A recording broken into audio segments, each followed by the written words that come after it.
അവർ കല്ലറയിലെത്തിയപ്പോൾ അവനെ കണ്ടില്ല. കാരണം അവൻ ഉത്ഥിതനായി.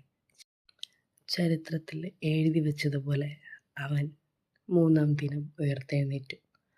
ആ ഉയർപ്പിന് ആദ്യം സാക്ഷ്യം നൽകിയത് മെദ്ലേന മറിയമായിരുന്നു.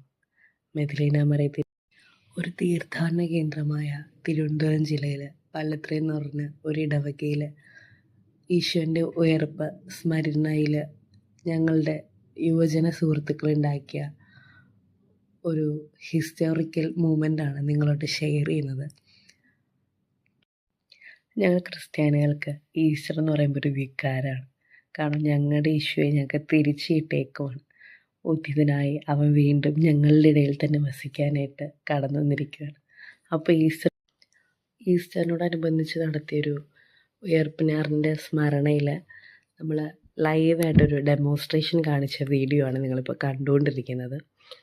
ഞങ്ങളുടെ ഇടവകയിൽ ആദ്യമായിട്ടാണ് ഇങ്ങനെ ലൈവായിട്ട് നമ്മൾ ഈശ്വരൻ ഉയർപ്പിനാറിന് കൊണ്ടുവരുന്നത്, കുറേ വർഷങ്ങൾക്ക് ശേഷം കേട്ടോ. അങ്ങനെ ഞങ്ങൾ ഉയർപ്പിനാറ് വളരെ ഭംഗിയായിട്ട് അവസാനിച്ചു. നമുക്ക് ദിവ്യബലിക്ക് ശേഷം ഒരു പ്രദക്ഷിണം ഉണ്ടായിരുന്നു. പ്രദക്ഷിണം എന്ന് പറയുമ്പോഴത്തേക്കും എല്ലാവർക്കും അറിയാമായിരിക്കും, നമ്മൾ ഉദിതനായ യേശുവിനെ വഹിച്ചുകൊണ്ട് നമ്മൾ പള്ളി അങ്കണം ചുറ്റി നമ്മൾ ദേവാലയത്തിനുള്ളിലേക്ക് ഈശോനെ കണ്ട് കയറുന്ന ഒരു ചടങ്ങുണ്ട് നമുക്ക്.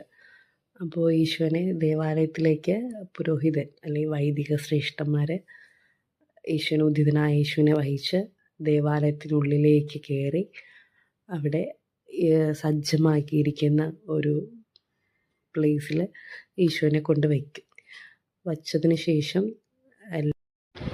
യേശുവിനെ കണ്ട് പ്രാർത്ഥിച്ച് എല്ലാവരും ഹാപ്പി ആയിട്ട് മടങ്ങും.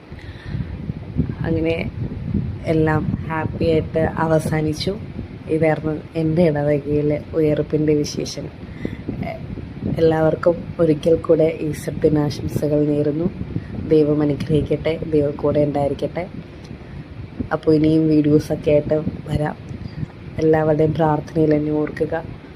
ഞാനും നിങ്ങളെല്ലാവർക്കും വേണ്ടി പ്രാർത്ഥിക്കാം. അപ്പോൾ സ്റ്റേ ട്യൂൺ ഗൈസ്.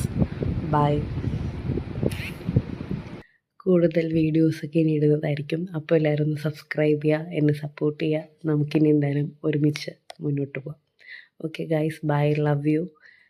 ഉദിതനായ ഈശോയുടെ സ്നേഹവും സംരക്ഷണവും എപ്പോഴും നിങ്ങളോട് ഉണ്ടായിരിക്കട്ടെ. ആത്മാർത്ഥമായി പ്രാർത്ഥിച്ചുകൊണ്ട് ബൈ ഫ്രം നിത്യ.